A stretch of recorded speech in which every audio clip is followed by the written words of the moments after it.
Plastic వాడకాన్ని తగ్గించి పర్యావరణ హిత ప్రత్యామ్నాయాల వైపు అడుగులు వేయాలని, ఇకపై అధికారిక సమావేశాల్లో ప్లాస్టిక్ బాటిల్స్ వాడవద్దు అని జిల్లా కలెక్టర్ కీర్తి చేకూరి సూచించారు. ప్రపంచ పర్యావరణ దినోత్సవం ఆపరేషన్ క్లీన్ స్వీప్ సంయుక్త కార్యాచరణలో భాగంగా మానవహారం నిర్వహించారు. ఈ కార్యక్రమానికి జిల్లా కలెక్టర్ కీర్తి చేకూరితో పాటు సిటీ ఎమ్మెల్యే ఆదిరెడ్డి శ్రీనివాస్, నగరపాలక సంస్థ కమిషనర్ రాహుల్ మీనా, వివిధ కార్పొరేషన్ల డైరెక్టర్లు హాజరయ్యారు. ఈ సందర్భంగా పర్యావరణ పరిరక్షణకు సంబంధించిన వివిధ స్టాళ్లను పరిశీలించి అనంతరం మానవహారం కార్యక్రమంలో భాగస్వామ్యం అయి స్ఫూర్తి నింపారు. కీర్తి చేకూరి మాట్లాడుతూ మార్పు అనేది ప్రతి ఒక్కరి నుంచి ప్రారంభం కావాలని అన్నారు. చిన్నప్పటి నుంచి పిల్లలకు క్లాత్ బ్యాగులు, పర్యావరణ హిత వాటర్ బాటిళ్ల వినియోగంపై అవగాహన కల్పించాల్సిన అవసరం ఉందన్నారు. అనంతరం ఈ కార్యక్రమానికి సంబంధించిన బ్రోచర్ను ముఖ్య అతిథులు ఆవిష్కరించారు. కలిసికట్టుగా నడుద్దాం, గోదావరిని కాపాడుకుందాం అనే నినాదాలతో మానవహారం నిర్వహించారు. గోదావరి పరివాహక ప్రాంతాల పరిరక్షణలో భాగస్వాములమవుతామని, సింగిల్ యూజ్ ప్లాస్టిక్ వినియోగాన్ని నిరోధిస్తామని, పర్యావరణ పరిరక్షణకు కట్టుబడి ఉంటామని పాల్గొన్న వారితో ప్రతిజ్ఞ చేయించారు. సెక్రటరీ శైలజవల్లి, ఎస్ఈ రీటా, ఎంహెచ్ఓ ఏ వినూత్న, మేనేజర్ అబ్దుల్ మాలిక్, రెవెన్యూ అధికారి సిహెచ్ శ్రీనివాసరావు అధికారులు పాల్గొన్నారు.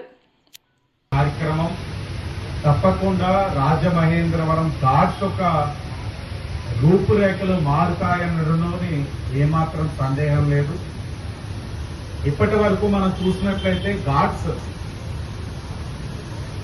ఏదో ఒక కార్యక్రమం వచ్చినప్పుడు, లేకపోతే ఏదైనా సందర్భం వచ్చినప్పుడు ఆ ప్రాంతంలోని ఎవరైనా బాధ్యతగా ఘాట్స్ ని శుభ్రం చేయాలని ఒక కార్యక్రమం తీసుకున్నప్పుడు దాని మీద దృష్టి సారించడం జరుగుతా ఉంది.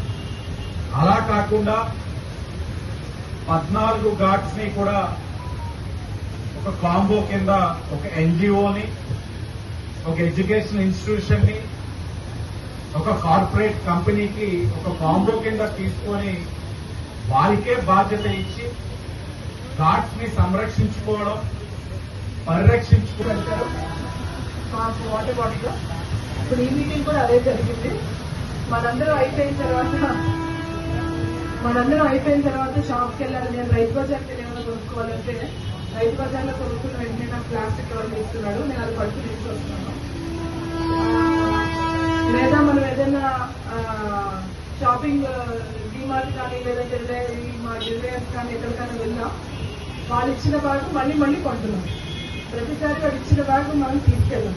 మళ్ళీ ప్రతిసారి వెళ్ళినప్పుడు 5 రూపాయలు కట్టి బ్యాగ్ కొంటున్నాం. సో ఈ ప్లాస్టిక్ వల్ల ఆరోగ్యానికి జరిగే హాని మనందరికీ తెలుసు.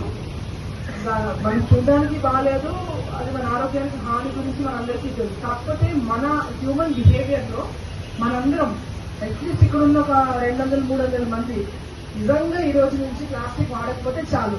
అది ఈ యొక్క క్యాంపెయిన్ యొక్క ముఖ్య ఉద్దేశం. మనం డ్యూటీ వేసి ప్రతిరోజు మార్నింగ్ ఈవినింగ్ కంటిన్యూస్ గా వాళ్ళు బ్యాచ్ క్లీన్ చేస్తూనే ఉంటారు. బట్ ఆ తర్వాత కొంచెం సివిక్ బిహేవియర్ చేంజ్ రావాలంటే మనకి మెయిన్ ఉద్దేశం ఈ ప్రోగ్రామ్ కి. ఈ ప్రోగ్రామ్ ప్రకారం మనము వేరే ఘాట్ కి లొకేషన్స్, వేరే ఎన్జిఓ, స్కూల్ అండ్ కార్పొరేట్ కి ఒక టీమ్ ప్రిపేర్ చేసి ఒక్కొక్క ఘాట్ అసైన్ చేశాము. సో ఆ ఘాట్ కి మొత్తం up to the time of Pushkaram ఒక నెక్స్ట్ 1 year ఒక మిషన్ మోడ్ లో they will take it as a responsibility. ప్రతి ఒక్క మంత్ కంప్లీట్ అయిన తర్వాత మనము ఐడెంటిఫై చేస్తాము ఎవరు మంచిగా పని చేశారు. సిమిలర్ గా మన శానిటేషన్ వర్కర్స్ సైడ్ నుంచి ఏదైనా తప్పు ఉంది, లైక్ ఒక ప్లేస్ లో వాళ్ళు నీట్ గా క్లియర్ చేయలేదు, కార్పొరేట్ నుంచి వస్తుంది, లేకుంటే స్కూల్ వాళ్ళు ఇన్ఫార్మ్ చేస్తారు. సిమిలర్ గా ప్రజాప్రతినిధులు కూడా ఎక్కడైనా సరిగా చేయట్లేదు అలాగే ఇన్ఫర్మేషన్ మనకి వస్తే ఘాట్స్ మనము కొంచెం ముఖ్యంగా ఘాట్ ఏరియా కొంచెం వస్తుంది. అందరూ ఇక్కడే భక్తులు వేరే ప్రదేశం నుంచి వస్తారు, అక్కడే గిఫ్ట్ చేస్తున్నారు. సో అదే మన బాధ్యత. కంపల్సరీ మనము క్లీన్ గోదావరి రావాలి ఆ టైం వరకు. అదే మనము ఒక రెస్పాన్సిబిలిటీ తీసుకొని మనం ముందుగా వెళ్తున్నాము.